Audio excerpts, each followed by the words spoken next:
I do want to praise the Lord for this morning time and the privilege of working with a few brothers and sisters who organized this week of special meetings to celebrate the bicentennial celebration of the Brethren Assembly movement.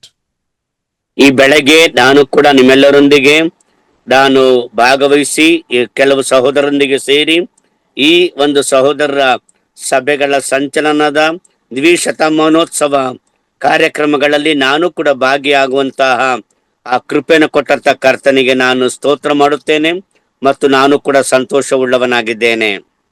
The best way to recall the faithfulness of God and to celebrate all that we have enjoyed in the last 200 years is to go back to the Word of God and to spend time in fellowship and to have meetings like this to remember all the great things that God has done for us.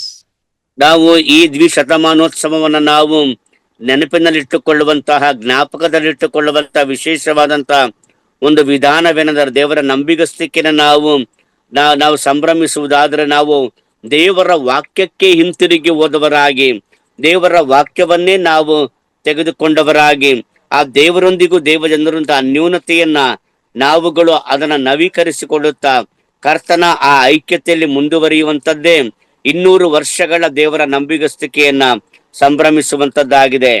You know, the movement that you and I have the privilege of being a part of is a historic movement.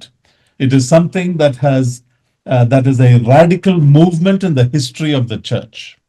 ನಾವುಗಳು ಯಾವ ಈ ಒಂದು ದ್ವಿಶತಮಾನೋತ್ಸವ ಸಮಾರಂಭದಲ್ಲಿ ಕಾರ್ಯಕ್ರಮದಲ್ಲಿ ನಾವು ಭಾಗಿಗಳಾಗಿದ್ದೆವು, ನಾವು ಕೂಡ ಒಂದು ಪಾತ್ರವಾಗಿದ್ದೆವು. ಅದನ್ನ ನಾವು ಜ್ಞಾಪಕ ಮಾಡಿಕೊಳ್ಳುವಾಗ ಅದು ದೇವರ ಅವನ ನಂಬಿಗಸ್ತಿಕೆಯನ್ನು ಹೊಗಳುವುದು ಮಾತ್ರವೇ ಅಲ್ಲ, ನಾವು ಈ ಒಂದು ಕಾರ್ಯಕ್ಕೋಸ್ಕರವಾಗಿ ದೇವರನ್ನು ಕೊಂಡಾಡುತ್ತಾ ನಾವು ಆತನಲ್ಲಿ ಆತನ ವಾಕ್ಯದಲ್ಲಿ ಬೆಳೆಯುವವರಾಗಿರುತ್ತೇವೆ. And it is very essential, beloved, that we should not become proud of being part of this movement. And I hope that through this week, none of us use the word, oh, we should be proud, we should be privileged. These are things that there's nothing to be proud about.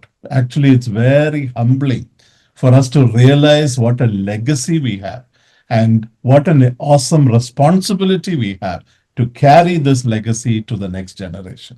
ಆದ್ದರಿಂದ ನಾವುಗಳು ನಾವು 200 ವರ್ಷಗಳ ಇತಿಹಾಸವನ್ನು ಹೊಂದಿದ್ದೇವೆ ಎಂಬುದಾಗಿ ನಾವು ಹೊಗಳಿಕೊಳ್ಳುವಂತಹ ಆ ಒಂದು ಅವಕಾಶವಲ್ಲ ಇದು. ನಾವು ಹೊಗಳಿಕೊಳ್ಳಬೇಕಾದದ್ದು ಇಲ್ಲ. ನಾವು ಕರ್ತನ ಮುಂದೆ ತಗ್ಗಿಸಿಕೊಂಡವರಾಗಿ ಈ 200 ವರ್ಷಗಳ ಈ ಒಂದು ಇತಿಹಾಸದಲ್ಲಿ ದೇವರು ಉಳಿಸಿಕೊಟ್ಟಂತಹ ಈ ಒಂದು ಚರಿತ್ರೆ ಅಥವಾ ಈ ಒಂದು ಸಂಗತಿಗಳಿಗಾಗಿ ನಾವು ದೀನತೆಯಿಂದ ತಗ್ಗಿಸಿಕೊಂಡವರಾಗಿ ನಾವು ಆತನನ್ನು ಕೊಂಡಾಡುವವರಾಗಿರುತ್ತೇವೆ, ಅದನ್ನ ಜ್ಞಾಪಕ ಮಾಡಿಕೊಳ್ಳುತ್ತೇವೆ. The people that God used in the past in this movement, they have brought to us a fresh and a new and a correct understanding of three major doctrines. ಈ ಒಂದು ಸಹೋದರರ ಸಭೆಗಳ ಸಂಚಲನ ಅಥವಾ ಚಳುವಳಿ ಪ್ರಾರಂಭವಾದಾಗ ಅದನ್ನ ಪ್ರಾರಂಭ ಮಾಡಿದಂತಹ ಆ ಸಂದರ್ಭದಲ್ಲಿ ಇರುವಂತಹ ಅನೇಕ ಭಕ್ತರು ಅವರು 3 ಪ್ರಾಮುಖ್ಯವಾದಂತ ಸಂಗತಿಗಳನ್ನ ಅವರು ಹೊರತಂದಿದ್ದಾರೆ ಮತ್ತು ನಮಗೆ ಬಿಟ್ಟು ಹೋಗಿದ್ದಾರೆ. Number 1, the doctrine of the church. ಮೊದಲನೇದಾಗಿ ಸಭೆಯ ಕುರಿತಾದ ಸಿದ್ಧಾಂತ. How the church is composed, of what kind of people, how we should run the meetings of the church, what are some of the principles on which the church is established and run. These were things that were clarified and made very, very clear by the early brethren. ಈ ಒಂದು ಸಹೋದರರ ಸಂಚಲನ ಪ್ರಾರಂಭವಾದಾಗ ಮೊಟ್ಟ ಮೊದಲನೇದಾಗಿ ಅವರು ತಂದಂತಹ ಅತಿ ಪ್ರಾಮುಖ್ಯವಾದ ಒಂದು ಉಪದೇಶ ಏನಂದ್ರೆ, ಸ್ಪಷ್ಟವಾದ ಉಪದೇಶವೆಂದರೆ ಸಭೆ ಅಂದರೆ ಏನು, ಸಭೆಯಲ್ಲಿ ಯಾರ್ಯಾರು ಇರುತ್ತಾರೆ, ಯಾರ್ಯಾರು ಇರಬೇಕು, ಸಭೆಯ ಚಟುವಟಿಕೆಗಳೇನು, ಸಭೆ ಯಾವ ರೀತಿಯಲ್ಲಿ ಅದು ಮುಂದುವರಿಯಬೇಕು, ಸಭೆ ಯಾವ ರೀತಿಯಲ್ಲಿ ಅದು ತನ್ನ ಕಾರ್ಯ ವ್ಯಾಪ್ತಿಯನ್ನು ವಿಸ್ತರಿಸಿಕೊಳ್ಳಬೇಕು ಎಂಬಿತ್ಯಾದಿ ವಿಷಯಗಳನ್ನ ಕುರಿತಾದ ಸ್ಪಷ್ಟವಾದಂತ ಬೋಧನೆ ಉಪದೇಶವನ್ನ ಅವರು ಮೊದಲ ಬಾರಿಗೆ ಅವರು ಜಾರಿಗೆ ಹೊರತಂದರು. We have understood that the church should be focused only on the person of the Lord Jesus Christ and nothing else. A church is not based on a building. A church is not based on a set of ethos. A church is not cultural. A church is not based on race. It is only based on the person of the Lord Jesus, and that should be the center of our focus. ಸಭೆಯ ಆ ಒಂದು ದೃಷ್ಟಿಕೋನದ ಅಥವಾ ದೃಷ್ಟಿಯ ಕೇಂದ್ರ ಬಿಂದು ಒಂದು ಕಟ್ಟಡವಲ್ಲ, ಸೇರಿ ಬರುವಂತ ಜನರಲ್ಲ, ಅಥವಾ ಬೇರೆ ಯಾವುದೇ ರೀತಿಯಾದಂತ ಕಾರ್ಯಗಳು ಅಲ್ಲ. ಬದಲಾಗಿ ಈ ಒಂದು ಸಭೆಯ ಕೇಂದ್ರ ದೃಷ್ಟಿ ಯಾವುದು ಅಂದ್ರೆ ಕರ್ತನಾಗಿರುವ ಯೇಸು ಕ್ರಿಸ್ತನೇ. ಕರ್ತನಾಗಿರುವ ಯೇಸು ಕ್ರಿಸ್ತನ ಆ ವಿಷಯವಾಗಿಯೇ ಇಡೀ ಸಭೆಯ ಗಮನ ಕೇಂದ್ರೀಕರಿಸಲ್ಪಟ್ಟಿರುತ್ತದೆ. And so, I don't have to come physically to a particular place or a particular building in order to do church or in order to be part of the church. When a group of believers meet anywhere, you may meet under the tree, you may meet in a house, you may meet in a hall, you may meet in the living room, wherever you are meeting. That is the church of God, because it is based on people, not on buildings and other things. ಸಭೆ ಎಂಬುದಾಗಿ ಹೇಳುವಾಗ ಅದಕ್ಕೆ ನಿರ್ದಿಷ್ಟವಾದಂತ ಕಟ್ಟಡ ಇರಬೇಕೆಂಬುದಾಗಿ ಇಲ್ಲ, ಅದಕ್ಕೆ ನಿರ್ದಿಷ್ಟವಾದಂತ ಸ್ಥಳ ಇರಬೇಕೆಂದಿಲ್ಲ. ಎಲ್ಲಿಯಾದರೂ ಆಯ್ತು, ಗಿಡದ ಮರದ ಕೆಳಗೆಯಾಗಲಿ, ಅಥವಾ ನಾವಿರುವಂತ ನಮ್ಮ ಮನೆಯ ಒಂದು ಕೋಣೆಯಾಗಲಿ, ಅಥವಾ ಯಾವುದೇ ಸ್ಥಳವಾಗಲಿ, ಎಲ್ಲಿಯೇ ಆದರೂ ಕೂಡ ನಾವು ಸೇರಿ ಬರಬಹುದು. ಸಭೆ ಎಂಬುದಾಗಿ ಹೇಳುವಾಗ ಅದಕ್ಕೆ ಒಂದು ನಿರ್ದಿಷ್ಟ ಸ್ಥಳ, ಕಟ್ಟಡ ಪ್ರಾಮುಖ್ಯವಲ್ಲ. ಬದಲಾಗಿ ಸೇರಿ ಬರುವಂತ ವಿಶ್ವಾಸಿಗಳು, ಸೇರಿ ಬರುವಂತ ದೇವ ಜನರೇ ಪ್ರಾಮುಖ್ಯ. And therefore, everything that happens in the meeting is done in a very simple way, so that our focus is on the person of the Lord Jesus, and we are not distracted by ceremonies and decorations and clothing and all the chanting and all these other things that may turn our focus away. We are focused only on the blessed Lord Jesus Christ. ಆದ್ದರಿಂದಲೇ ನಾವು ಕೂಡಿ ಬರುವಾಗ ಸರಳತೆಯಲ್ಲಿ ನಾವು ಸೇರಿ ಬರುತ್ತೇವೆ, ಸರಳವಾಗಿ ಕೂಡಿ ಬರುತ್ತೇವೆ. ಯಾಕಂದ್ರೆ ನಮಗಿರುವಂತ ಒಂದೇ ಒಂದು ನಮ್ಮ ಆ ಒಂದು ದೃಷ್ಟಿಯ ಒತ್ತು ಕೊಡುವಿಕೆ ಯಾರಂದ್ರೆ ಕರ್ತನಾಗಿರುವ ಯೇಸು ಕ್ರಿಸ್ತನೇ. ನಾವು ಸೇರಿ ಬರುವಂತ ಕಟ್ಟಡದ ಅಲಂಕಾರ, ಕಟ್ಟಡವನ್ನ ಅಲಂಕರಿಸುವುದು ಅಥವಾ ಕಟ್ಟಡವನ್ನ ಬೇರೆ ರೀತಿಯಲ್ಲಿ ಇಡುವುದು, ಅದನ್ನು ಚಂದವಾಗಿ ಕಾಣುವಂತೆ ಮಾಡಿ ಬೇರೆ ಯಾವುದು ಕೂಡ ಇಲ್ಲ, ಬೇರೆ ಯಾರು ಕೂಡ ಅಲ್ಲ. ನಮ್ಮ ಕರ್ತನಾಗಿರುವ ಯೇಸು ಕ್ರಿಸ್ತನ ಮಾತ್ರವೇ ಕೇಂದ್ರವಾಗಿರುತ್ತಾನೆ. The second truth that the early brethren have brought afresh to our minds and to the church of God is the doctrine of eschatology, or the end time events.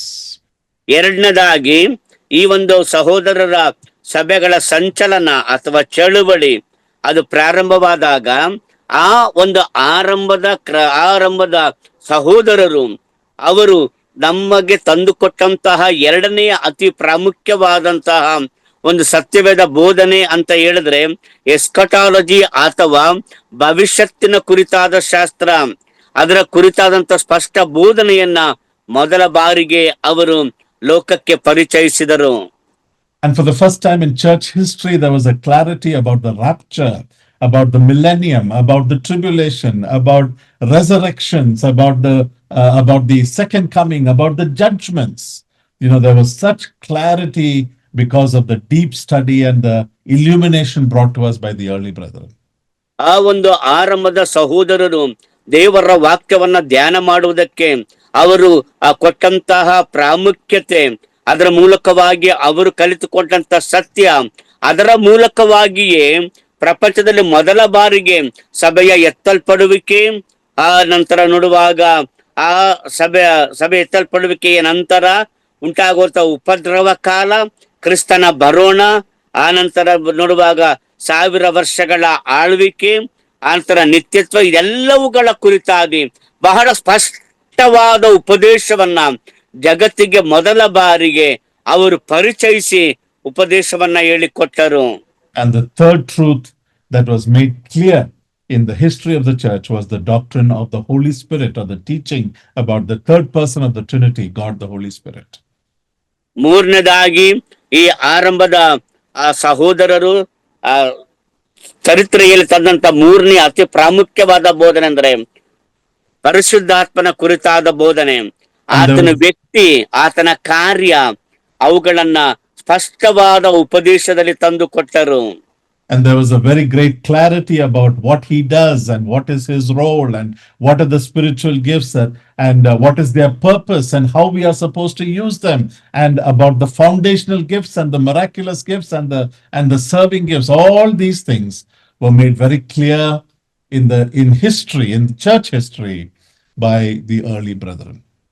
ಈ ಒಂದು ಸಭಾ ಚರಿತ್ರೆಯಲ್ಲಿ ಪವಿತ್ರಾತ್ಮನ ವ್ಯಕ್ತಿತ್ವ, ಪವಿತ್ರಾತ್ಮನ ಕಾರ್ಯಗಳು, ಪವಿತ್ರಾತ್ಮನ ಆ ಒಂದು ದೈವತ್ವ, ಸಭೆಯಲ್ಲಿ ಪವಿತ್ರಾತ್ಮನ ಕಾರ್ಯ, ಹಾಗೆಯೇ ಪವಿತ್ರಾತ್ಮನ ವರಗಳು, ತಾತ್ಕಾಲಿಕವಾದ ವರಗಳು, ಶಾಶ್ವತವಾದ ವರಗಳು, ಹಾಗೂ ಪವಿತ್ರಾತ್ಮನ ಆ ಸಾರ್ವತ್ರಿಕವಾದಂತ ಸೇವೆ, ಆತನ ಕಾರ್ಯ ಇವೆಲ್ಲವನ್ನು ಕೂಡ ಸಭೆಯ ಚರಿತ್ರೆ ಮೊಟ್ಟ ಮೊದಲ ಬಾರಿಗೆ ಈ ಒಂದು ಪ್ರಾರಂಭದ ಸಹೋದರರ ಸಭೆಗಳ ಆ ಆರಂಭದಲ್ಲಿ ಇದ್ದಂತಹ ಸಹೋದರರು ಸ್ಪಷ್ಟವಾಗಿ ಉಪದೇಶ ಮಾಡಿದರು, ಕಲಿಸಿಕೊಟ್ಟರು. Two or three other things that stand out among the early brethren and that were done for the very first time. Number one is a life of faith, how evangelists and missionaries went out without a missionary board to support them, without the church meeting their needs, without a salary. They went out purely by faith. ಇನ್ನೂ ಹಲವು ಸಂಗತಿಗಳನ್ನ ಈ ಒಂದು ಆರಂಭದ ಸಹೋದರರು ಅವರು ಲೋಕಕ್ಕೆ ಪರಿಚಯಿಸಿದರು. ಅದರಲ್ಲಿ ಒಂದು ನಂಬಿಕೆಯಿಂದ ಸೇವೆಗೆ ಹೋಗುವುದು. ಇದನ್ನ ನೋಡುವಾಗ ಮಿಷನರಿಗಳ ಸೇವೆಗೆ ಹೋಗುವಂತವರು ಯಾರು ಕೂಡ ಅವರ ನಾಮಫಲಕವನ್ನು, ನಾನೊಬ್ಬ ಮಿಷನರಿ ನನಗೆ ಸಹಾಯ ಮಾಡ್ರಿ ಎನ್ನುವಂತ ಯಾವುದೇ ನಾಮಫಲಕವನ್ನ ಹಾಕಿಕೊಳ್ಳದೆ ಕರ್ತನನ್ನೇ ದೃಷ್ಟಿಸುವವರಾಗಿ ನಂಬಿಕೆಯಿಂದಲೇ ಅವರು ಸೇವೆಗೋಸ್ಕರವಾಗಿ ಮಿಷನರಿಗಳಾಗಿ ಬೇರೆ ಬೇರೆ ಸ್ಥಳಗಳಿಗೆ ಅವರು ಹೋಗುವವರಾದರು, ಜೀವಿಸುವವರಾದರು. Anthony Norris Groves, brother-in-law to brother George Mueller, was the first one to come first to Iraq, but he didn't have a very good time there. And then he came all the way to India. And for the first time realized that I don't need somebody to send me. I don't need a missionary board to support me. I'm going to go out purely by faith and trust God to supply all my needs. ನೋಡುವಾಗ Antony ನಾರಿಸ್ groves ಹಾಗೂ George Muller ಅವರು ಆರಂಭದಲ್ಲಿ ಅವರು ಮಿಷನರಿಗಳಾಗಿ ಇರಾಕ್ಗೆ ಹೋದರು. ಅಲ್ಲಿ ಹೋದ ನಂತರ ಕೆಲವು ಸಮಯದ ನಂತರದಲ್ಲಿ ಅವರು ಸರಿಯಾದಂತ ಅಲ್ಲಿಂದ ಅವರು ಭಾರತಕ್ಕೆ ಬಂದರು. ಭಾರತಕ್ಕೆ ಬಂದು ಸೇವೆ ಮಾಡುವಾಗ ಅವರು ಒಂದನ್ನ ಮನವರಿಕೆ ಮಾಡಿಕೊಂಡರು, ಯಾವುದೇ ವ್ಯಕ್ತಿಯಾಗಲಿ ಬೇರೆ ಯಾರೇ ಆಗಲಿ ನಮ್ಮನ್ನ ಸೇವೆಗೆ ಕಳುಹಿಸಬೇಕಾದ ಅವಶ್ಯಕವಿಲ್ಲ. ಅದನ್ನ ನಾವು ನಂಬಿಕೆಯಿಂದಲೇ ಹೋಗುತ್ತೇವೆ. ಕರ್ತನು ತಾನ ನಮ್ಮನ್ನ ಕರೆದಿದ್ದಾನೆ, ಆತನ ನಮ್ಮ ಎಲ್ಲ ಅಗತ್ಯತೆಗಳನ್ನ ಒದಗಿಸಿಕೊಡುತ್ತಾನೆ ಎನ್ನುವಂತಹ ಆ ನಂಬಿಕೆಯೊಂದಿಗೆ ಅವರು ಬೇರೆ ಬೇರೆ ದೇಶಗಳಿಗೆ ಮಿಷನರಿಗಳಾಗಿ ಅವರು ಹೋಗುವವರಾದರು. And the second truth is how, they had a missionary zeal almost from the beginning. 1825, Anthony Norris Groves left England in 1837, and came to 1832 and came to India. Right from the beginning of the early brethren, the start of the movement, you had this great push of evangelists and missionaries who left their comfort zones, went to all parts of the world to share the gospel. ಈ ಒಂದು ಸಹೋದರ ಸಭೆಗಳ ಸಂಚಲನದ ಪ್ರಾರಂಭದಿಂದಲೂ ಕೂಡ ಎಲ್ಲರೂ ಕೂಡ ಅವರು ಸೇವಾ ಮನೋಭಾವ ಹೊಂದಿದವರಾಗಿ ಬೇರೆ ಬೇರೆ ದೇಶಗಳಿಗೆ, ಬೇರೆ ಬೇರೆ ಕಡೆಗಳಿಗೆ ಮಿಷನರಿಗಳಾಗಿ ಹೋಗುವಂತಹ ತೀರ್ಮಾನದೊಂದಿಗೆ ಈ ಒಂದು ಸಹೋದರರ ಈ ಒಂದು ಚಳುವಳಿ ಅಥವಾ ಆಂದೋಲನ ಅಥವಾ ಸಂಚಲನ ಪ್ರಾರಂಭವಾಯಿತು. ಆಂಟನಿ ನಾರಿಸ್ ಗ್ರೋವ್ಸ್ ಅವರು ನೋಡುವಾಗ ಕ್ರಿಸ್ತ ಶಕ 1832 ಕಾಲಕ್ಕೆ ಅವರು ಭಾರತಕ್ಕೆ ಅವರು ಬಂದರು. ಹೀಗೆಯೇ ಎಲ್ಲರೂ ಕೂಡ ಬೇರೆ ಬೇರೆ ಬೇರೆ ಬೇರೆ ಸ್ಥಳಗಳಿಗೆ ಮಿಷನರಿಗಳಾಗಿ ಹೋಗುವಂತಹ ಆ ಒಂದು ಮಿಷನರಿ ಉತ್ಸಾಹವನ್ನ ಅವರು ತಮ್ಮಲ್ಲಿ ಹೊಂದಿದವರಾಗಿದ್ದರು. We also read of how the assembly movement rapidly spread within the United Kingdom and to parts of Europe and then all over the world. It is said that from 1825, within a few years, there were already some 300 assemblies. In about 30 years, there were about 1,000 assemblies established in the United Kingdom itself. All small assemblies meeting in houses in different parts of the United Kingdom. ಚರಿತ್ರೆಯನ್ನು ನೋಡುವಾಗ 1825ರಲ್ಲಿ ಪ್ರಾರಂಭವಾದಂತಹ ಈ ಒಂದು ಸಹೋದರರ ಸಭೆಗಳ ಸಂಚಲನ ಬಹಳ ಬೇಗನೆ ಅದು ಇಂಗ್ಲೆಂಡ್ ದೇಶದಾದ್ಯಂತ ಹರಡಿಕೊಂಡಿತು. ಕೆಲ ವರ್ಷಗಳಲ್ಲಿ 30 ವರ್ಷಗಳ ಒಳಗೆ ಸುಮಾರು 1000 ಆ ಸಹೋದರರ ಸಭೆಗಳ ಆ ಕೂಡಿ ಬರುವಿಕೆಗಳು ಇಡೀ ಇಂಗ್ಲೆಂಡಿನಾದ್ಯಂತ ಪ್ರಾರಂಭವಾದವು. ಕೆಲವು ಒಂದು ವರ್ಷಗಳಲ್ಲಿಯೇ ಸುಮಾರು 300 ಅಸೆಂಬ್ಲಿಗಳು, ನಂತರ 30 ವರ್ಷಗಳಲ್ಲಿ 1000 ಅಸೆಂಬ್ಲಿಗಳಾಗಿ ಇಡೀ ಇಂಗ್ಲೆಂಡ್ ದೇಶದಾದ್ಯಂತ ಅಲ್ಲಲ್ಲಿ ಅವರೆಲ್ಲರೂ ಚಿಕ್ಕ ಚಿಕ್ಕ ಗುಂಪುಗಳಾಗಿ ಕೂಡಿ ಬರಲು ಆರಂಭಿಸಿದರು. And the same thing has happened in our country and in various countries of the world. You know how these small movements that God initiated. There was no single man or single group of leaders that were going to different places to establish the assembly, but the Spirit of God was enlightening the hearts of believers in various places to come out of the mainline churches and to meet in houses and meet in halls and meet in small places, gatherings of 10 or 20 or 30, breaking bread in a very simple way. This was happening in a rapid phase throughout the world. ಅಷ್ಟು ಮಾತ್ರವಲ್ಲ, ಭಾರತದಲ್ಲಿಯೂ ಕೂಡ ಅದು ಬಹಳ ಬೇಗನೆ ಅದು ವಿಸ್ತಾರಗೊಳ್ಳುತ್ತಾ ಬಂತು. ನಮ್ಮ ಭಾರತ ದೇಶದಲ್ಲಿಯೂ ಕೂಡ ಈ ಒಂದು ಬೋಧನೆಗಳು, ಈ ಒಂದು ಸಂಚಲನವು ಪ್ರಾರಂಭವಾದಾಗ ಅವರು ದೊಡ್ಡ ಆ ಒಂದು ಪಂಗಡಗಳಿಂದ ಹೊರ ಬಂದವರಾಗಿ ಸಣ್ಣ ಗುಂಪುಗಳಾಗಿ ಮನೆಗಳಲ್ಲಿಯೂ ಕೋಣೆಗಳಲ್ಲಿಯೂ ಅನುಕೂಲವಿರುವಂತ ಯಾವುದೇ ಸ್ಥಳದಲ್ಲಿಯಾದರೂ ಕೂಡ ಕೂಡಿ ಬರಲಿಕ್ಕೆ ಪ್ರಾರಂಭವಾದರು. ಸರಳವಾಗಿ ರೊಟ್ಟಿ ಮುರಿಯುವಂತಹ ನಿಯಮಕ್ಕಾಗಿ ಕೂಡಿ ಬರುತ್ತಿದ್ದರು. ಆನಂತರ ಅವರು ಆ ವಾಕ್ಯವನ್ನ, ಸತ್ಯೋಪದೇಶವನ್ನ ಕಲಿಯುತ್ತಾ ಅವರು ಬೆಳೆಯುತ್ತಾ ಬಂದರು. ಹೀಗೆ ಭಾರತದಲ್ಲಿ ಮಾತ್ರವೇ ಅಲ್ಲ, ಇಡೀ ಪ್ರಪಂಚದಾದ್ಯಂತ ಈ ಒಂದು ಚಳುವಳಿಯು ಬಹಳ ವೇಗವಾಗಿ ಅದು ವಿಸ್ತಾರಗೊಳ್ಳುತ್ತಾ, ವೇಗವಾಗಿ ಅಭಿವೃದ್ಧಿ ಆಗುತ್ತಾ, ಬೆಳವಣಿಗೆ ಹೊಂದುತ್ತಾ ಬಂದಿತು. Oh, beloved, it is so humbling to be part, to have that rich legacy of forefathers who have done all these things, who have taught these things, and who have handed us this rich body of truth. ಇದೆಷ್ಟು ತಗ್ಗಿಸಿಕೊಳ್ಳುವಂತ ದೈನ್ಯತೆಯ ವಿಷಯ ಪ್ರಿಯರೇ. ಹೌದು, ನಮ್ಮನ್ನ ತಗ್ಗಿಸಿಕೊಂಡವರಾಗಿ ದೇವರು ಈ ಒಂದು ಆದಿ ಸಭೆಯ, ಸಹೋದರ ಸಭೆಯ ಪ್ರಾರಂಭದಿಂದ ಸಹೋದರನ ಉಪಯೋಗಿಸಿಕೊಂಡು ಅವರ ಮೂಲಕವಾಗಿ ಈ ಭವ್ಯವಾದ ಪರಂಪರೆಯನ್ನ ನಮ್ಮ ಕೈಗಳಿಗೆ ಆತನು ಕೊಟ್ಟಿದ್ದಾನೆ. ಈ ಭವ್ಯವಾದ ಪರಂಪರೆಯನ್ನು ಕೊಟ್ಟದಕ್ಕಾಗಿ ನಾವು ಕರ್ತನ ಮುಂದೆ ನಾವು ದೀನತೆಯಿಂದ ತಗ್ಗಿಸಿಕೊಂಡವರಾಗಿ, ಕೃತಜ್ಞತೆಯುಳ್ಳವರಾಗಿ ಕರ್ತನನ್ನು ಕೊಂಡಾಡುತ್ತಾ ನಾವು ಇದನ್ನ ಮುಂದುವರಿಸಿಕೊಂಡು ಹೋಗಬೇಕಾಗಿದೆ. And so Hebrews chapter 12 and verse 1 and 2 is a very apt passage for us to consider this morning. ಈ ಬೆಳಿಗ್ಗೆ ನಾವು ಪರಿಗಣಿಸುವುದಕ್ಕೆ ಇಬ್ರಿಯರಿಗೆ ಬರೆದ ಪತ್ರಿಕೆ 12ನೇ ಅಧ್ಯಾಯ 1ನೇ ವಚನವು ಸೂಕ್ತವಾದಂತಹ ಹಾಗೂ ಬಹಳ ಪ್ರಾಮುಖ್ಯವಾಗಿ ಅನ್ವಯವಾಗುವಂತಹ ಒಂದು ವಾಕ್ಯ ಭಾಗವಾಗಿದೆ. Shall we read this together? Hebrews chapter 12 verse 1 and 2. Brother Simon, would you please read this in Kannada? ಅದನ್ನ ನಾವು ವಾಕ್ಯವನ್ನ ಓದಿಕೊಳ್ಳೋಣ. ಇಬ್ರಿಯರಿಗೆ ಬರೆದ ಪತ್ರಿಕೆ 12ನೇ ಅಧ್ಯಾಯ 1 ಮತ್ತು 2ನೇ ವಚನ.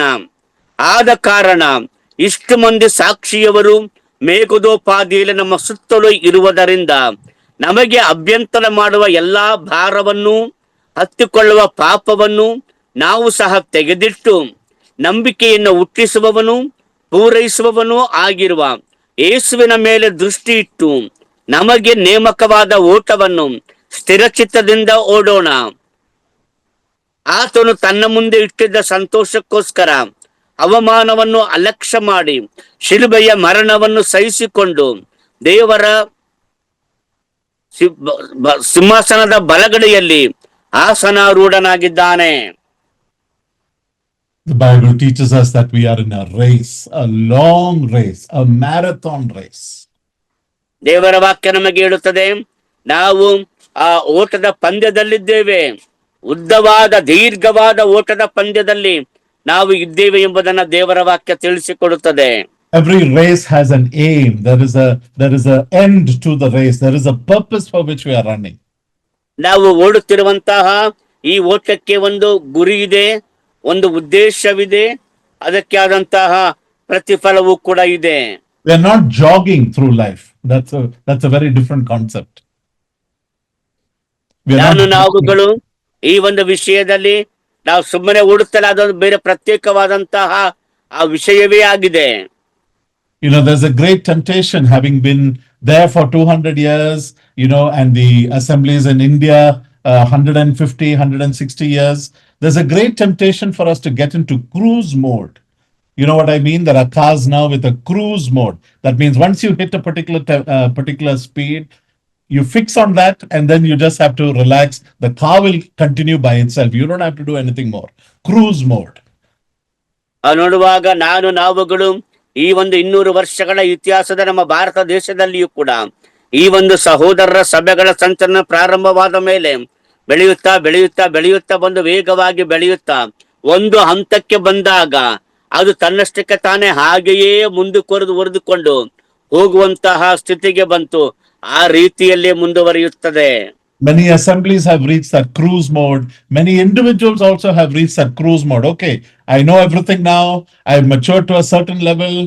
After this, there is nothing more to do. There is no growth. There is no change in my life. There is no more, transformation. We have hit cruise mode and we have slowed down to that level. That's a very dangerous place to be. ನಾವು ಆ ರೀತಿಯಲ್ಲಿ ನಾವು ತಟಸ್ಥ ಸ್ಥಿತಿಗೆ ಬಂದು ನಿಂತುಕೊಳ್ಳುತ್ತೇವೆ. ನನಗೆ ದೇವರ ವಾಕ್ಯ ಗೊತ್ತು. ನನಗೆ ದೇವರ ವಾಕ್ಯದ ಬೋಧನಾ ಸಿದ್ಧಾಂತಗಳು ಗೊತ್ತು. ನಾನು ಆತ್ಮಿಕವಾದಂತಹ ಪರಿಪಕ್ವತೆಯ ಮಟ್ಟಕ್ಕೆ ಬೆಳೆದಿದ್ದೇನೆ. ಇನ್ನೇನು ಇಲ್ಲ, ಇನ್ನೇನು ಬೆಳೆಯುವುದಕ್ಕಿಲ್ಲ, ಇನ್ನೇನು ತಿಳಿಯುವುದಕ್ಕಿಲ್ಲ, ನಾನು ಇನ್ನೇನು ಕಲಿಯುವುದಕ್ಕಿಲ್ಲ. ಇಷ್ಟೇ ಎಂಬುದಾಗಿ ನಾವು ಒಂದು ತಟಸ್ಥವಾದಂತ ಸ್ಥಿತಿಗೆ ಬಂದು ನಿಂತು ಬಿಡುತ್ತೇವೆ. ಆ ಸ್ಥಿತಿಯಲ್ಲಿ ಅನೇಕ ವಿಶ್ವಾಸಿಗಳು, ಅನೇಕ ಸಭೆಗಳವರು ಆ ಒಂದು ತಟಸ್ಥ ಸ್ಥಿತಿಗೆ ಬಂದು ನಿಂತಿರುತ್ತಾರೆ. ಇದಕ್ಕಿಂತ ಮೇಲೆ ಏನೂ ಇಲ್ಲ ಎಂಬುದಾಗಿ. And sometimes, like the Hebrew Christians also, we may have hit so many obstacles, a constant bashing of obstacles and problems and persecutions. Now we are tired. There's too much to do. We just need to slow down. And the writer is saying, keep running. Let us run with endurance. Don't stop. ಹಾಗೆಯೇ ಈ ಇಬ್ರಿಯ ವಿಶ್ವಾಸಿಗಳು ಕೂಡ ಅವರ ಜೀವಿತದಲ್ಲಿಯೂ ಕೂಡ ಕಷ್ಟಗಳು, ಸಂಕಷ್ಟಗಳು, ಹಿಂಸೆಗಳು, ವಿರೋಧಗಳು ಎಲ್ಲವೂ ಬಂದು ಅವರು ಈ ಅವಮಾನ, ಈ ತೊಂದರೆಗಳನ್ನ ನೋಡಿ ಸಾಕಾಗಿ ಹೋಗಿದೆ, ಇಷ್ಟಕ್ಕೆ ಸಾಕು ಎಂಬುದಾಗಿ ಅವರು ತಟಸ್ಥರಾಗುವಂತ ಮನೋಭಾವಕ್ಕೆ ಬಂದವರಾಗಿದ್ದರು. ಆದ್ರೆ ಇಬ್ರಿಯ ಗ್ರಂಥಕರ್ತರು ಹೇಳ್ತಾನೆ, ಇಲ್ಲ ನಿಲ್ಲಬೇಡಿರಿ, ನಿಮಗೆ ಇನ್ನೂ ಇದೆ, ನೀವು ಬಹುಮಾನವನ್ನ ಪಡೆದುಕೊಳ್ಳುವಂತದ್ದಿದೆ. ಆದ್ದರಿಂದ ಕ್ರಿಸ್ತನನ್ನ ನೋಡಿಕೊಂಡು ನಿಮ್ಮ ಓಟವನ್ನ ಓಡಿರಿ ಎಂಬುದಾಗಿ ಅವರನ್ನ ಪ್ರೋತ್ಸಾಹಿಸುತ್ತಾನೆ. This long sentence of verse 1 and 2, the main key verb in that is the run. Let us run the race. ಅಲ್ಲಿ 1 ಮತ್ತು 2ನೇ ವಚನ ಬಹಳ ಉದ್ದವಾದ ಒಂದು ವಾಕ್ಯ ಪುಂಜವಾಗಿದೆ. ಅದರಲ್ಲಿ ಬಹಳ ಪ್ರಾಮುಖ್ಯವಾದಂತ ಒಂದೇ ಒಂದು ಪದ ಅಂತ ಹೇಳಿದ್ರೆ, ಓಟವನ್ನು, ನಮಗೆ ನೇಮಕವಾದ ಓಟವನ್ನು ಸ್ಥಿರಚಿತ್ತದಿಂದ ಓಡೋಣ. ಅದೇ ಅದರಲ್ಲಿರುವಂತ ಮುಖ್ಯವಾದಂತಹ ವಾಕ್ಯವಾಗಿದೆ. All the other verbs that are mentioned there are descriptive of how we should run, right? How, what is the attitude? What are the things we should do while we are running? But the key thing is keep running the race. ಉಳಿದಿರುವಂತಹ ಎಲ್ಲ ಆ ಪದಗಳನ್ನು ನೋಡುವಾಗ, ವಾಕ್ಯವನ್ನ ನೋಡುವಾಗ, ಅದು ಹೇಗೆ ಓಡಬೇಕು, ಯಾವ ರೀತಿಯಲ್ಲಿ ಓಡಬೇಕು, ಯಾವ ಓಡಿದರೆ ನಮಗೆ ಏನು ಪ್ರತಿಫಲ ಅನ್ನುವಂತಹ ಇತರ ವಿಷಯ, ಓಟಕ್ಕೆ ಸಂಬಂಧಪಟ್ಟ ಇತರ ವಿಷಯಗಳನ್ನ ಅವು ತಿಳಿಸಿಕೊಡುತ್ತವೆ. ಆದ್ರೆ ಮುಖ್ಯವಾದ ಆ ಪದ ಏನಂತಂದ್ರೆ, ಓಡುತ್ತಲೇ ಇರ್ರಿ. And I want to encourage you, believers, beloved, evangelists, elders, deacons, young people, old people, of all ages and genders that are here this morning.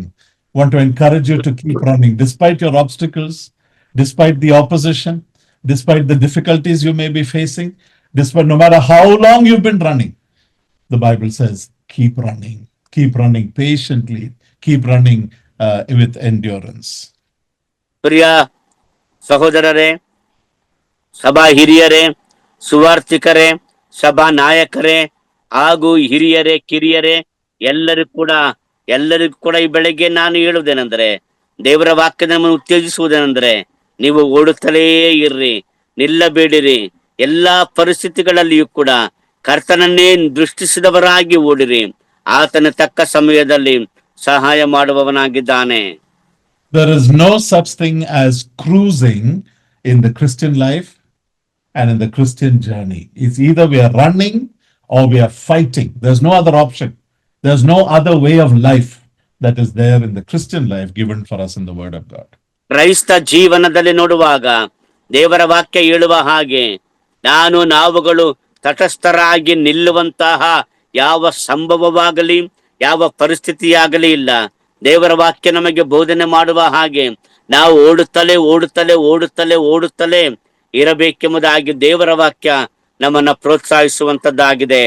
Now, how we should run and the descriptions are given for us. Let us look at it one by one.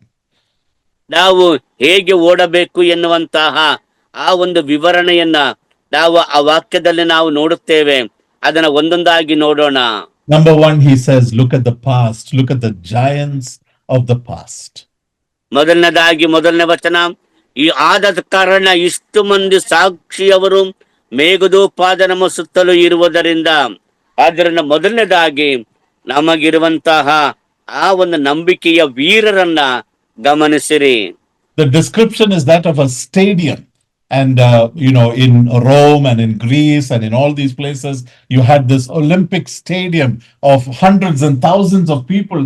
They're all around and they are watching and they are cheering.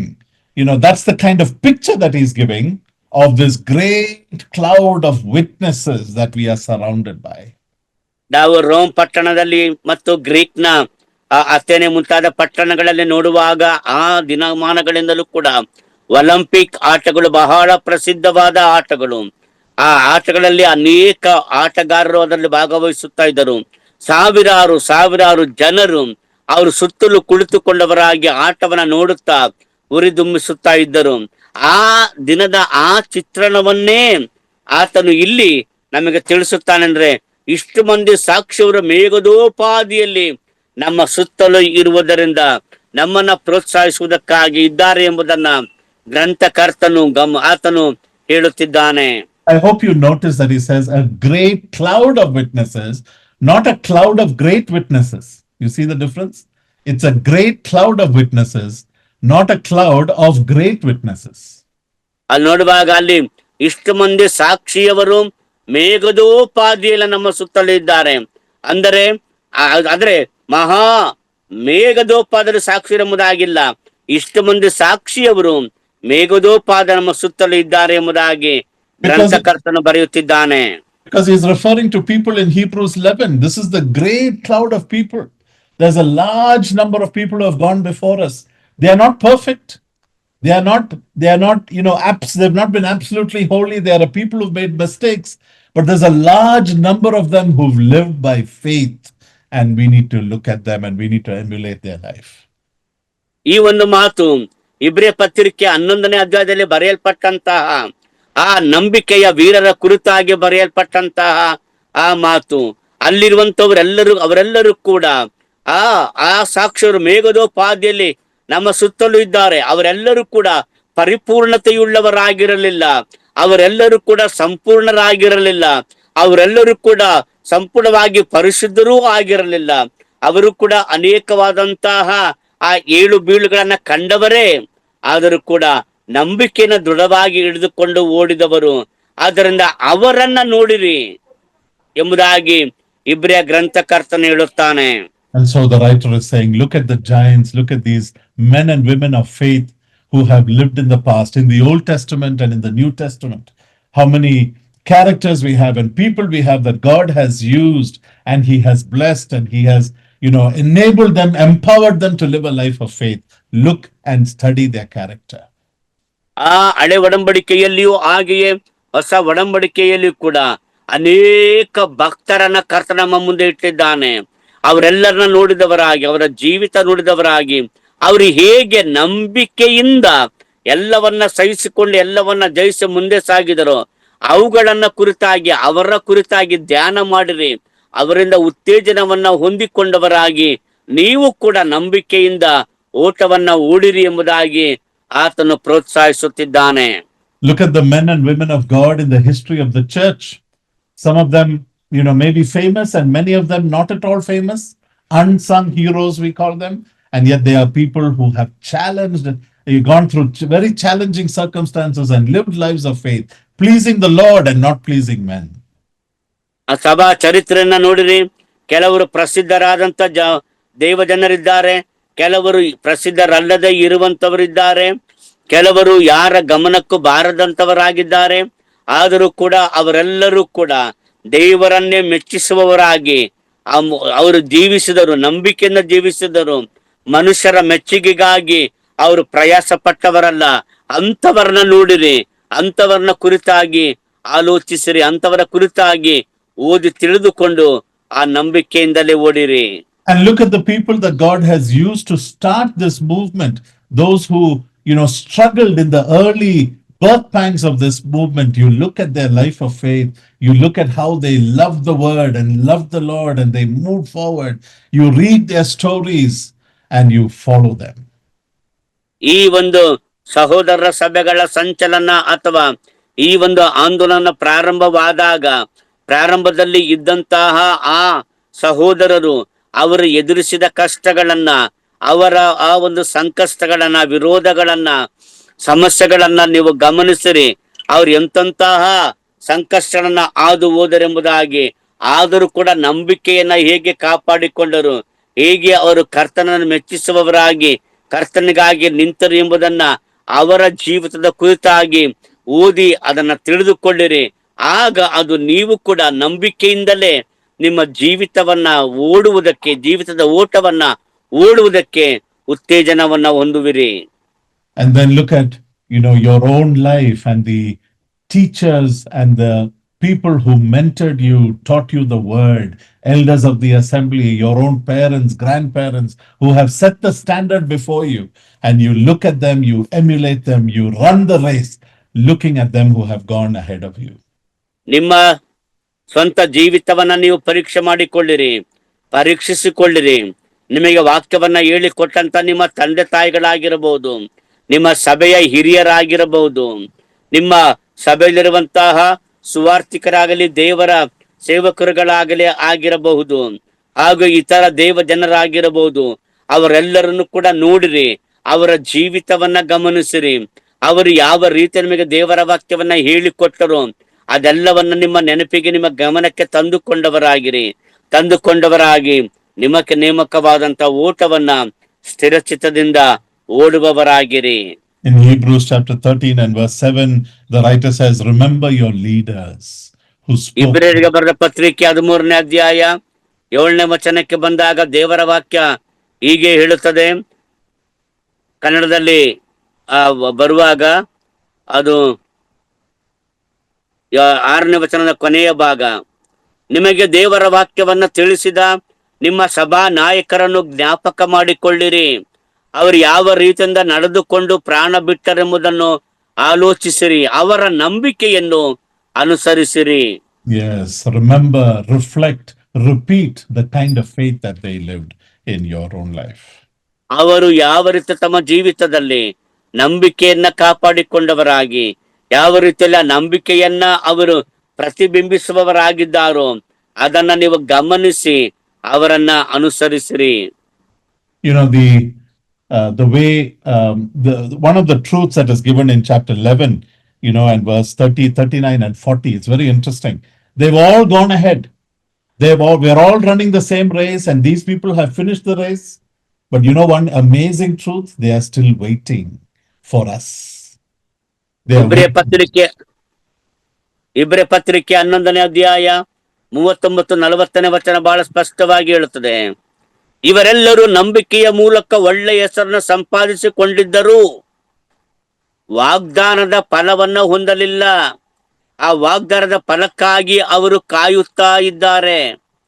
ಆದ್ರೆ ದೇವರು ನಮಗೋಸ್ಕರ ಶ್ರೇಷ್ಠವಾದ ಭಾಗ್ಯವನ್ನ ಏರ್ಪಡಿಸಿ ನಾವಿಲ್ಲದೆ ಅವರು ಸಿದ್ಧಿಗೆ ಬರಬಾರದೆಂದು ಸಂಕಲ್ಪಿಸಿದನು ಎಂಬುದಾಗಿ ಇಬ್ರಿಯ ಗ್ರಂಥಕರ್ತನು ಬರೆಯುತ್ತಾನೆ.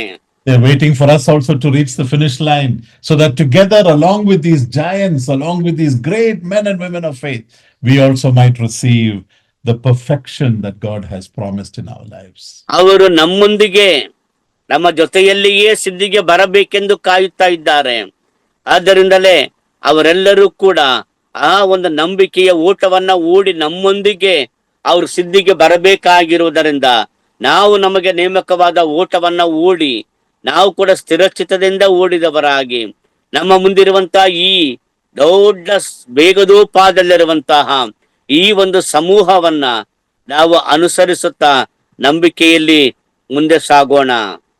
The way these people lived, the verse is not telling us that they are looking at us and they are checking whether we are running the race and they are speaking to us and encourage. That's not what this verse is intending.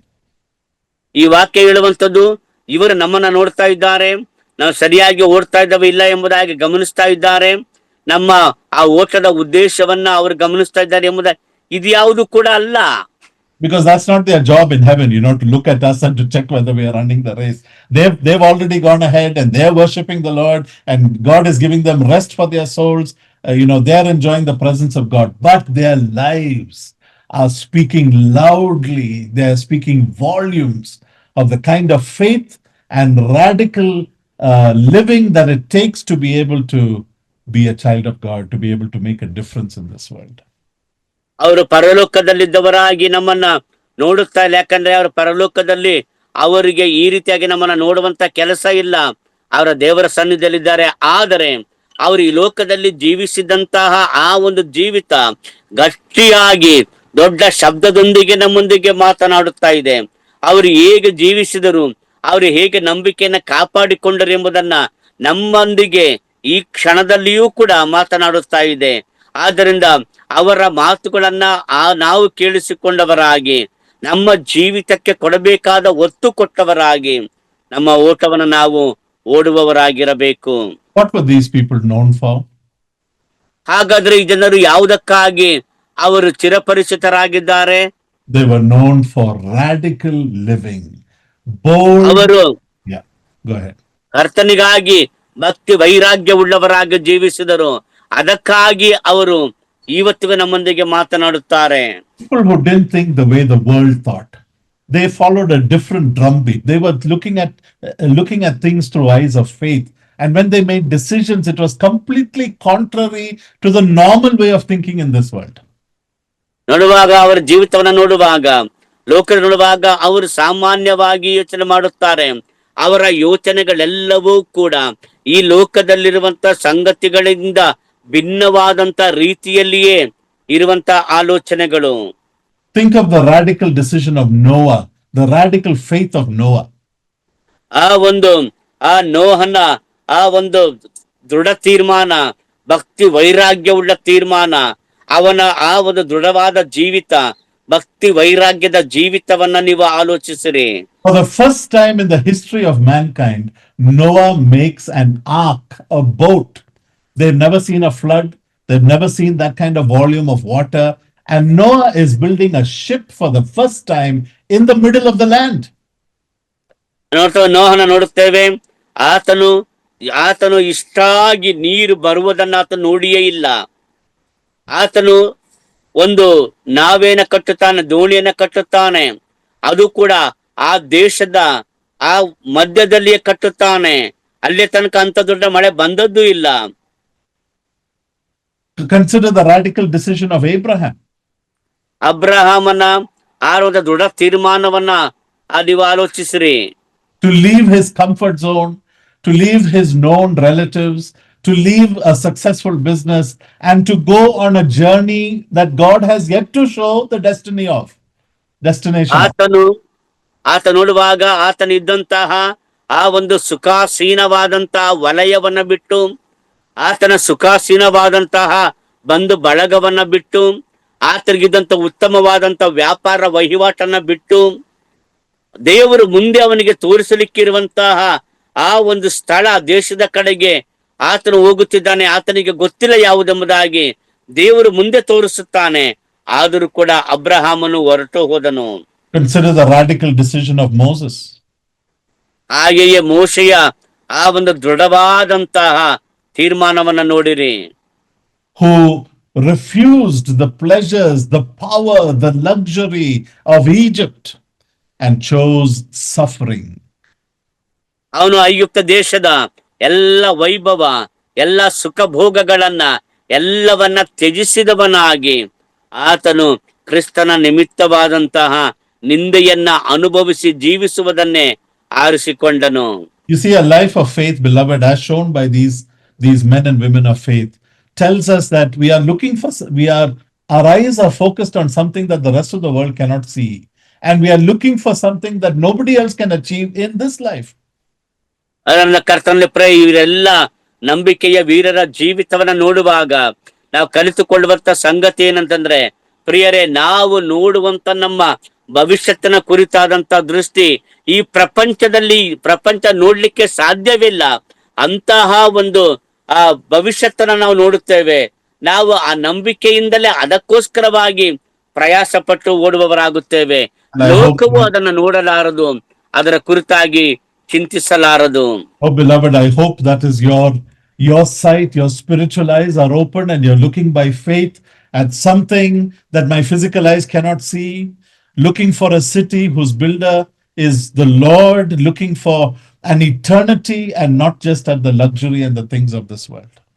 ಪ್ರಿಯ ಸಹೋದರರೇ, ಸಹೋದರಿಯರೇ, ನಾವ್ಯಾರು ಕೂಡ ಈ ಲೋಕದಲ್ಲಿರುವಂತ ಸಂಗತಿಗಳನ್ನೇ ನೋಡದೆ ನಾವೆಲ್ಲರೂ ಕೂಡ ಕರ್ತ ನಮಗೋಸ್ಕರವಾಗಿ ಸಿದ್ಧಪಡಿಸುತ್ತಾ ಇರುವಂತಹ ಆ ಒಂದು ದೇಶವನ್ನ, ಆ ಒಂದು ರಾಜ್ಯವನ್ನ ನಾವು ಹೊಂದುವುದಕ್ಕಾಗಿ ಅದನ್ನ ನಾವು ಎದುರು ನೋಡುತ್ತಾ ನಾವು ಜೀವಿಸುವವರಾಗಿದ್ದೇವೆ. ಆತನು ನಮಗಾಗಿ ಸಿದ್ಧಪಡಿಸಿರುವಂತಹ ಆ ರಾಜ್ಯವನ್ನ ನಾವು ಹೊಂದುವವರಾಗಿದ್ದೇವೆ. ಅದೇ ನಮಗಿರುವಂತಹ ಭವಿಷ್ಯತ್ತು. That requires a different level of commitment. It's not the normal, commitment to work and commitment to this and that. It's a radical higher level of thinking and faith and commitment that is required in this Christian life to run this race. ಈ ರೀತಿಯಾಗಿ ನಾವು ಆ ರಾಜ್ಯವನ್ನ ಹೊಂದುವುದಕ್ಕಾಗಿ ನಮ್ಮ ಕ್ರಿಸ್ತಿಯ ಓಟವನ್ನ ಓಡುವಾಗ ನಮಗೆ ಸರ್ವೇ ಸಾಧಾರಣವಾದಂತಹ ಆ ಒಂದು ಸಮರ್ಪಣೆಯಲ್ಲ, ದೃಢವಾದ ಸಮರ್ಪಣೆ, ಶ್ರೇಷ್ಠವಾದ ಸಮರ್ಪಣೆ ನಮಗೆ ಅತ್ಯಗತ್ಯ. ಆ ರೀತಿಯಾದಂತಹ ದೃಢವಾದಂತಹ ಆ ಸಮರ್ಪಣೆ ನಮ್ಮಲ್ಲಿದ್ದಾಗ ಮಾತ್ರವೇ ನಾವು ಕೂಡ ಅವರ ಹಾಗೆ ನಂಬಿಕೆಯಿಂದ ಓಡುತ್ತೇವೆ. And then he says, number one, look to the giants of the past. Number two, you need to lay aside the weight that hinders you, heavy encumbrances. ನೋಡುವಾಗ ಅದರ ಮೊದಲನೇದಾಗಿ ಇಷ್ಟು ಮಂದಿ ಸಾಕ್ಷಿಯವರು ಮೇಘದೋಪಾದಲ್ಲಿ ನಮ್ಮ ಸುತ್ತಲೂ ಇರುವುದರಿಂದ ಮುಂದಿನ ಮಾತು, ನಮಗೆ ಅಭ್ಯಂತರ ಮಾಡುವ ಎಲ್ಲಾ ಭಾರವನ್ನು ಹತ್ತಿಕೊಳ್ಳುವ ಪಾಪವನ್ನು ನಾವು ಸಹ ತೆಗೆದಿಡಬೇಕು. That word lay it off is it's a very gentle word, but actually the word is very aggressive. Throw it off. Be aggressive about setting aside anything that is encumbering you, anything that is causing you to slow down. ನೋಡುವಾಗ ನಾವು ಸಹ ತೆಗೆದಿಟ್ಟು ಅನ್ನುವಂತ ಮಾತಿನ ಅರ್ಥ, ತೆಗೆದಿಟ್ಟು ಸರಳವಾಗಿದ್ದರೂ ಅದರ ಅರ್ಥ ಇದೆ, ಅದನ್ನ ತೆಗೆದು ಬಿಸಾಟು ಬಿಡು. ಅಂದ್ರೆ ನಮಗೆ ಹೆಚ್ಚು ಭಾರವಾಗಿ ನಾವು ನಮ್ಮ ಓಟವನ್ನ ಓಡುವುದಕ್ಕೆ ನಿಧಾನವಾಗಿ ಮಾಡುವಂತಹ ಯಾವುದೇ ಕಾರ್ಯಗಳು, ಯಾವುದೇ ಸಂಗತಿಗಳಿದ್ದರೂ ಅದನ್ನ ತೆಗೆದಿಟ್ಟವರಾಗಿ ನಮ್ಮ ಓಟವನ್ನ ನಾವು ಓಡೋಣ. ಅಡ್ಡಿ ಮಾಡುವಂತಹ, ನಮ್ಮ ಓಟವನ್ನ ಕಡಿಮೆಗೊಳಿಸುವಂತಹ, ನಿಧಾನಗೊಳಿಸುವಂತ ಎಲ್ಲವನ್ನು ತೆಗೆದಿಡೋಣ. Many times we are tempted to accumulate many things. We are tempted to surround ourselves with, a comfortable life, a cushy life, and we want to get richer and richer in this world, thinking that, very good intentions. Oh, if we have lot more money, we will do well. We will do greater things for the Lord. But actually, the Bible is saying that these things are a hindrance to you. You need to have a very light weight when you are running. ಅದರಿಂದ ನಾವು ನೋಡ್ತೇವೆ, ನಾವು ಲೋಕದಲ್ಲಿ ನಾವು ಯೋಚನೆ ಮಾಡುತ್ತೇವೆ, ಬಹಳ ದುಡಿಬೇಕು, ಬಹಳ ಹಣ ಮಾಡಬೇಕು, ಆಸ್ತಿ ಅಂತಸ್ತು ಮಾಡಿಕೊಳ್ಳಬೇಕು, ಆಸ್ತಿ ಅಂತಸ್ತು ಹಣ ಎಲ್ಲ ಹೆಚ್ಚಾಗಿ ಮಾಡಿಕೊಂಡು ದೊಡ್ಡ ದೊಡ್ಡ ಆ ಮನೆಗಳನ್ನ ಕಟ್ಟಿಕೊಂಡು ಜೀವಿಸಬೇಕು, ಆಗ ನಾವು ಸೇವೆಯಲ್ಲಿ ಕೂಡ ಪಾಲುಗಾರರಾಗಬಹುದು ಎಂಬುದಾಗಿ ಯೋಚನೆ ಮಾಡುತ್ತೇವೆ. ಇಲ್ಲ ಪ್ರಿಯರ, ದೇವರ ವಾಕ್ಯ ಹೇಳುತ್ತದೆ ಇಂತಹ ಆಲೋಚನೆಗಳು, ಇಂಥ ಉದ್ದೇಶಗಳೆಲ್ಲವೂ ಕೂಡ ಏನಾಗ್ತವೆ ಅಂತ ಹೇಳಿದ್ರೆ ನಮಗೆ ಅಭ್ಯಂತರ ಮಾಡುವಂತ ಭಾರವಾಗುತ್ತವೆ. ಅವು ನಮ್ಮನ್ನ ಕ್ರಿಸ್ತ ನಂಬಿಕೆಯಿಂದ ಓಡುವುದನ್ನ ನಿಧಾನಗೊಳಿಸುತ್ತವೆ. Just like an athlete who wears minimal clothing, right? He is not going to take on and put on warm clothing, no matter how cold it is, no matter how wet it may be, minimal clothing so that he can run as fast as possible, as efficiently as possible. That's the kind of ನೋಡುವಾಗ that's the kind of ಈ picture. ಓಟದಲ್ಲಿ ಓಡುವಂತವ್ರನ್ನ ಗಮನಿಸ್ತೇವೆ. ಅವ್ರು ಯಾರು ಕೂಡ ತುಂಬಾ ಬಟ್ಟೆಗಳನ್ನ ಹಾಕಿಕೊಳ್ಳುವುದಿಲ್ಲ. ಅವರಿಗೆ ಅಗತ್ಯವಾದಂತಹ ಆ ಮಿತಿಯುಳ್ಳ ಬಟ್ಟೆಯನ್ನು ಮಾತ್ರ ಹಾಕಿಕೊಳ್ಳುತ್ತಾರೆ.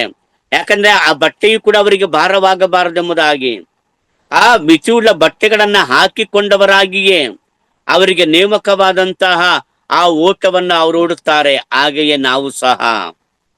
So number one, look to the giants. Number two, put away these heavy encumbrances.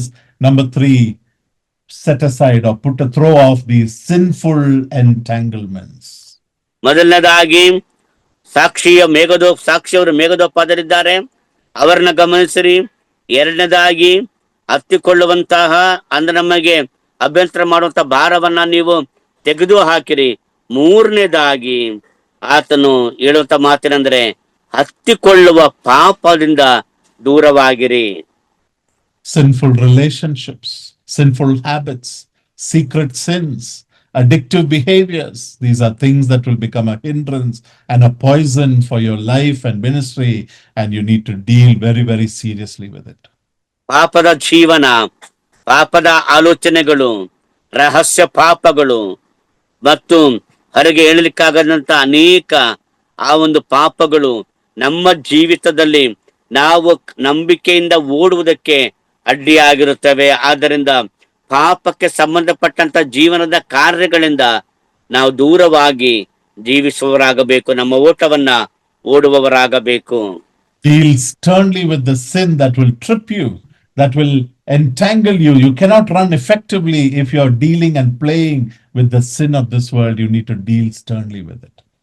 ಈ ಲೋಕದ ಪಾಪಗಳೊಂದಿಗೆ ನಾವು ವ್ಯವಹರಿಸುವಾಗ ಅವು ನಮ್ಮನ್ನ ಕಟ್ಟಿ ಹಾಕುತ್ತವೆ, ಬಂಧಿಸುತ್ತವೆ ಮತ್ತು ನಾವು ಓಡದ ಹಾಗೆ ನಮ್ಮನ್ನ ಅದು ತಡೆಯೊಡ್ಡಿ ನಾವು ಓಡದ ಹಾಗೆಯೇ ಮಾಡಿಬಿಡುತ್ತವೆ. ಆದ್ದರಿಂದ ಇವುಗಳ ವಿಷಯದಲ್ಲಿ ನಾವು ಎಚ್ಚರವಾಗಿ ವ್ಯವಹರಿಸುವವರಾಗಿರಬೇಕು.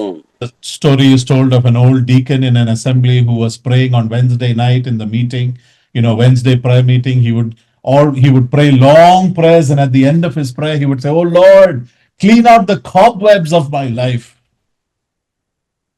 ಒಬ್ಬ ಸಭೆಯ ಆ ಸೇವಕನು ಪ್ರಾರ್ಥನೆ ಮಾಡ್ತಾ ಬುಧವಾರ ಪ್ರಾರ್ಥನೆಗೆ ಬಂದಾಗ ಆತನು ಪ್ರಾರ್ಥನೆಯಲ್ಲಿ ದೀರ್ಘವಾದಂತಹ ಆ ಪ್ರಾರ್ಥನೆಗಳನ್ನ ಎಲ್ಲ ಮಾಡಿದ ನಂತರ ಕೊನೆಯದಾಗಿ ಹೇಳ್ತಾನೆ, ಕರ್ತನೇ ನಾನು ಎಲ್ಲ ಈ ತಪ್ಪುಗಳನ್ನ ಎಲ್ಲವನ್ನು ಕೂಡ ನನ್ನಿಂದ ಪರಿಹರಿಸು ಎಂಬುದಾಗಿ. Clean out the cobwebs, the cobwebs made by the spider. Clean out, Lord, clean out all the cobwebs from my life. ದೇವರ ಈ ಜೇಡರ ಬಲೆ ಕಟ್ಟಿರುವಂತ ಈ ಎಲ್ಲ ಜೇಡರ ಬಲೆಗಳನ್ನ ತೆಗೆದು ಹಾಕು ಎಂಬುದಾಗಿ ಪ್ರಾರ್ಥನೆ ಮಾಡುತ್ತಿದ್ದನು. And every Wednesday he'd come and he'd end his prayer, Lord, clean out the cobwebs in my life. ಪ್ರತಿ ದಿವಸ ಆತನಿಗೆ ನನ್ನ ಜೀವನದ ಎಲ್ಲ ಜೇಡರ ಬಲೆಯ ಸಂಗತಿಗಳನ್ನ ತೆಗೆದು ಹಾಕು ಎಂಬುದಾಗಿ ಆತನು ಪ್ರತಿ ಬುಧವಾರ ಬರುವಾಗ ಪ್ರಾರ್ಥನೆ ಮಾಡುತ್ತಿದ್ದನು. And so one Wednesday night, another brother who was fed up with this prayer said, Lord, not just the cobwebs, please kill the spider also. ಆಗ ಒಂದು ಬುಧವಾರ ಆತನೊಂದಿಗೆ ಪ್ರಾರ್ಥನೆಗೆ ಬಂದಂತ ಮತ್ತೊಬ್ಬ ಸಹೋದರನು ಪ್ರಾರ್ಥನೆ ಮಾಡ್ತಾನೆ, ದೇವರೇ ಆ ಜೇಡರ ಬಲೆಯನ್ನು ಮಾತ್ರ ತೆಗೆದು ಹಾಕಬೇಡ, ಅವನ ಜೀವದಲ್ಲಿ ಕಾರ್ಯ ಮಾಡುವ ಆ ಜೇಡರ ಆ ಉಳುವನ್ನು ಸಹ ತೆಗೆದು ಹಾಕು ಎಂದು ಪ್ರಾರ್ಥನೆ ಮಾಡಿದನು. Are you taking care of the spiders in your life also? ನಿಮ್ಮ ಜೀವನದಲ್ಲಿಯೂ ಕೂಡ ಜೇಡರ ಬಲೆಯ ಕುರಿತಾಗಿ ನೀವು ಗಮನ ಹರಿಸುತ್ತಿದ್ದೀರಾ? Look at the giants of the past. Put away the encumbrances that are slowing you down. Put away the sinful entanglements that are going to trip you. ಮೇಘದೋಪಾದಲ್ಲಿ ಇರುವಂತಹ ಸಾಕ್ಷಿಗಳನ್ನು ಗಮನಿಸಿರಿ. ಹತ್ತಿಕೊಳ್ಳುವ ಭಾರವನ್ನ ತೆಗೆದು ಹಾಕಿರಿ. ಹತ್ತಿಕೊಳ್ಳುವಂತ ಭಾರವನ್ನ ತೆಗೆದು ಹಾಕಿ ಅದೇ ರೀತಿಯಲ್ಲಿ ಪಾಪದಿಂದಲೂ ಕೂಡ ದೂರವಾಗಿರ್ರಿ, ಪಾಪದೊಂದಿಗೆ ವ್ಯವಹರಿಸಿಕೊಳ್ಳಬೇಡಿರಿ. Number 4, he says, you take up endurance. You run ನಾಲ್ಕನೇ with endurance. ನಾಲ್ಕನೇದಾಗಿ ಸ್ಥಿರಚಿತ್ತದಿಂದ ಓಡಿರಿ, ಸ್ಥಿರಚಿತ್ತವನ್ನ ತೆಗೆದುಕೊಳ್ಳಿರಿ. That means don't allow tiredness to come upon you. Don't slow down. Don't stop. Don't take a break. You endure through the hardship and you move forward. No matter what is happening, move forward. ಅದರ ಅರ್ಥ ಆಯಾಸಗೊಳ್ಳಬೇಡಿರಿ, ನಿಲ್ಲಬೇಡಿರಿ, ಸ್ವಲ್ಪ ಕಾಲ ವಿಶ್ರಾಂತಿ ಬೇಕೆಂಬುದಾಗಿ ಹೇಳಬೇಡಿರಿ. ಓಡಿರಿ, ಓಡುತ್ತಲೇ ಇರ್ರಿ, ನಿಮ್ಮ ಓಟವನ್ನ ಕೊನೆಗಾಣಿಸಿರಿ. ನೀವು ನಿಮಗೆ ನೇಮಕವಂತ ಓಟವನ್ನ ಸ್ಥಿರಚಿತ್ತದಿಂದ ಓಡಿರಿ. You know, in 1986, there was a marathon in New York City. 1986ರಲ್ಲಿ ನ್ಯೂಯಾರ್ಕ್ ಪಟ್ಟಣದಲ್ಲಿ ಆ ಒಂದು ಮ್ಯಾರಥಾನ್ ಅಥವಾ ಓಟದ ಪಂದ್ಯವಿತ್ತು. 20,000 people ran the marathon. ಆ ಓಟದಲ್ಲಿ ಸುಮಾರು 20,000 ಜನರು ಪಾಲ್ಗೊಂಡು ಅವರು ಓಡಿದರು. But the one person that everybody remembers from that marathon, not the person who won first, second, third, not the first 100, but a particular person who came 19,413th position. They remember him. ಅದರಲ್ಲಿ ಒಬ್ಬ ವ್ಯಕ್ತಿಯನ್ನ ಆ 20,000 ಜನರು ಅವರು ಜ್ಞಾಪಕ ಮಾಡಿಕೊಂಡರು. ಆತನು ಮೊದಲನೇದಾಗಿ ಬಂದನು, ಎರಡನೇದಾಗಿ ಸ್ಥಾನದಲ್ಲಿ ಬಂದನೆಂಬುದಕ್ಕಾಗಿ ಅಲ್ಲ, ಆತನು ಬಂದದ್ದು 19,463ನೇ ಸ್ಥಾನದಲ್ಲಿ ಆತನು ಬಂದನು. ಆದರೂ ಕೂಡ ಎಲ್ಲರೂ ಕೂಡ ಆತನನ್ನ ನೆನಪು ಮಾಡಿಕೊಂಡರು. He took 4 days, 2 hours, 47 minutes and 17 seconds to complete the marathon. ಆ ಒಂದು ಓಟವನ್ನ ಮುಗಿಸಲಿಕ್ಕೆ 4 ಗಂಟೆ 4 ದಿವಸ 2 ಗಂಟೆ ಮತ್ತು ಅಧಿಕ ಸಮಯ ತೆಗೆದುಕೊಂಡಿತು. It was the slowest marathon in history.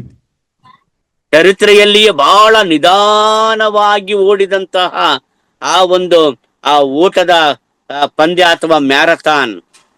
So what was special about this man who ran the marathon and why do we remember him like that? ಹಾಗಾದ್ರೆ ಈ ಮ್ಯಾರಥಾನ್ ನಲ್ಲಿ ಓಡಿದಂತಹ ಈ ಒಬ್ಬ ಮನುಷ್ಯನನ್ನ ನೆನಪು ಮಾಡಿಕೊಂಡರಲ್ಲ, ಆ ಮನುಷ್ಯ ಯಾರು, ಯಾವ ವಿಷಯಕ್ಕಾಗಿ ಆತನನ್ನ ನೆನಪು ಮಾಡಿಕೊಳ್ಳುತ್ತಾರೆ? He was running on his hands. ಆತನು ತನ್ನ ಕೈಗಳಿಂದ ಓಡುತ್ತಾ ಇದ್ದನು. He had lost his legs in the Vietnam War. Vietnam ಯುದ್ಧದಲ್ಲಿ ಅವನು ತನ್ನ ಕಾಲುಗಳನ್ನ ಕಳೆದುಕೊಂಡಿದ್ದನು. And this man, Bob, his name is, or Robert, he ran with his arms. ಈ ರಾಬರ್ಟ್ ಎನ್ನುವಂತ ಈ ವ್ಯಕ್ತಿ ವಿಯೆಟ್ನಾಂ ಯುದ್ಧದಲ್ಲಿ ತನ್ನ ಕಾಲುಗಳನ್ನು ಕಳೆದುಕೊಂಡಿದ್ದರೂ ಕೂಡ ತನ್ನ ಕೈಗಳನ್ನು ಉಪಯೋಗಿಸಿಕೊಂಡೇ ಆತನು ಓಟವನ್ನ ಓಡಿದನು. And he trained himself for that marathon so powerfully that he was able to run 1 mile an hour. ಆತನು ತನ್ನ ಕೈಗಳನ್ನ ಹೇಗೆ ತರಬೇತಿಗೊಳಿಸಿಕೊಂಡಿದ್ದನು ಅಂತ ಹೇಳಿದ್ರೆ, 1 ಗಂಟೆಗೆ 1 ಮೈಲು ಓಡ್ಲಿಕ್ಕೆ ಆ ಕೈಗಳಿಂದಲೇ ಓಡ್ಲಿಕ್ಕೆ ತನ್ನನ್ನ ಆತನು ತರಬೇತಿಗೊಳಿಸಿಕೊಂಡಿದ್ದನು. That's the picture of endurance, beloved.